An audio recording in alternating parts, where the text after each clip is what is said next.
Leitura do livro Sapiens, de Yuval Noah Harari. Deus é um só. Com o tempo, alguns seguidores de divindades politeístas apegaram-se tanto a seu Deus que acabaram por se afastar da ideia politeísta básica. Eles começaram a acreditar que seu Deus era o único Deus e que ele era, na verdade, o poder supremo do universo. Porém, ao mesmo tempo, continuaram a vê-lo como tendo interesses e inclinações, e acreditaram que poderiam chegar a acordos com ele. Assim nasceram as religiões monoteístas, cujos seguidores rogam ao poder supremo do universo auxílio para recuperar de uma doença, ganhar na loteria ou vencer uma guerra. A primeira religião monoteísta de que temos notícia apareceu no Egito por volta de 1350 a.C., quando o faraó Akhenaton declarou que uma das deidades menores do panteão egípcio, o deus Atom, era na verdade o poder supremo governando o universo. Akhenaton institucionalizou o culto a Atom como religião do Estado e tentou controlar o culto a todos os outros deuses.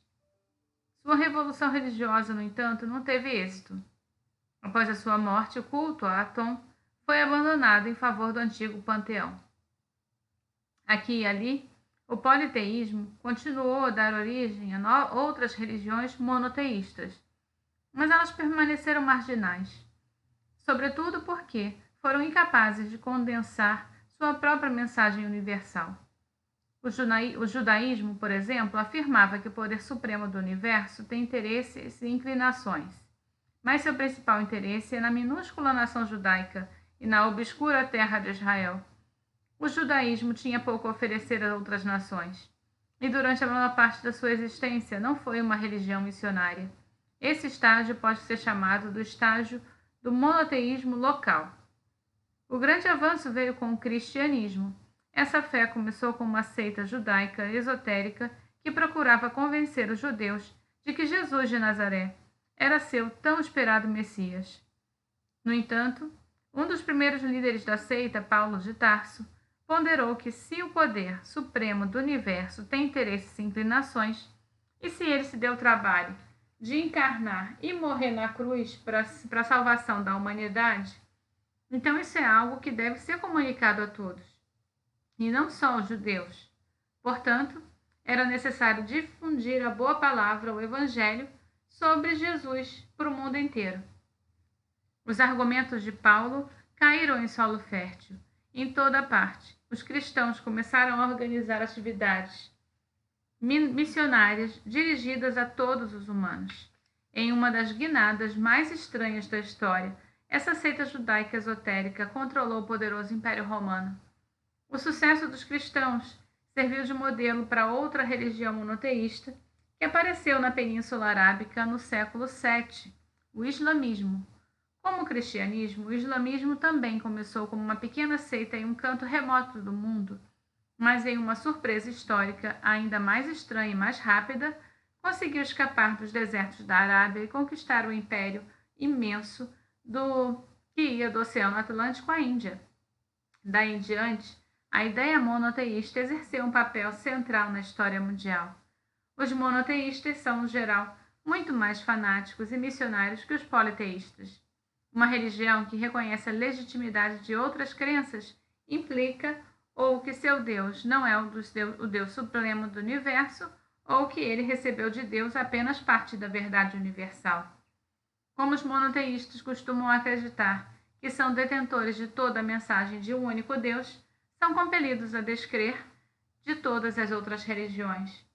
Nos últimos 2 milênios, os monoteístas tentaram repetidas vezes se fortalecer, exterminando de maneira violenta toda a concorrência. Funcionou no começo do século I. Quase não havia monoteístas no mundo. Por volta do ano 500, um dos maiores impérios do mundo, o Império Romano, era um regime cristão. E os missionários estavam ocupados difundindo o cristianismo para outras partes da Europa, da Ásia e da África.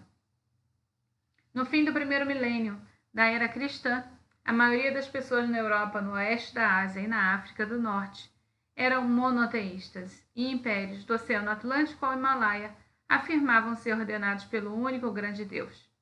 No início do século XVI, o monoteísmo dominou a maior parte da Afro-Ásia, com exceção do leste da Ásia e das partes do sul da África, e começou a estender seus tentáculos para a África do Sul, a América e a Oceania.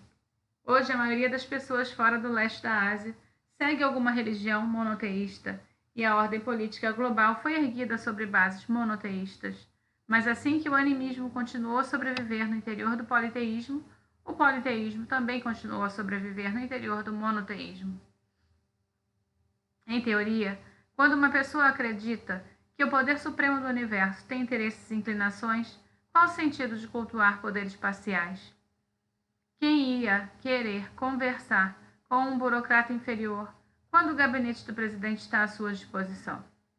A teoria monoteísta tende a negar a existência de todos os deuses, exceto o Deus Supremo, e a condenar ao fogo do inferno qualquer um que ouse cultuá-los. Mas sempre houve uma cisma entre as teorias teológicas e as realidades históricas. A maioria das pessoas considerou difícil assimilar totalmente a ideia monoteísta. Elas continuaram a dividir o mundo em nós e eles, e a ver o poder supremo do universo como estranho e distante demais para suas necessidades mundanas. As religiões monoteístas expulsaram os deuses pela porta da frente com muito barulho, para que em seguida aceitá-los de volta pela janela lateral. O cristianismo, por exemplo, desenvolveu seu próprio panteão de santos, cujos cultos pouco diferenciam dos cultos aos deuses politeístas. Assim como o deus Júpiter defendia Roma e Huitzilopochtli protegia o Império Azteca, todo o reino cristão tinha seu próprio santo patrono que o ajudava a superar dificuldades e vencer guerras. A Inglaterra era protegida por São Jorge, a Escócia por Santo André, a Hungria por Santo Estevão e a França por São Martinho. Cidades e vilas, profissões e até mesmo doenças, cada uma delas tinha o seu próprio santo. A cidade de Milão tinha Santo Ambrósio, ao passo que São Marcos protegia Veneza. São Floriano protegia os limpadores de chaminés, enquanto São Mateus ajudava os cobradores de impostos em desespero. Se você tivesse dor de cabeça, teria de rezar para Santo Acácio, mas se tivesse dor de dente, para Santa Polônia. Era uma plateia menor. Os santos cristãos não só lembravam os velhos deuses politeístas, como muitas vezes eram esses mesmos deuses disfarçados. Por exemplo, a principal deusa da Irlanda, celta, antes da chegada do cristianismo, era Brígida. Quando a Irlanda foi cristianizada, Brígida também foi batizada.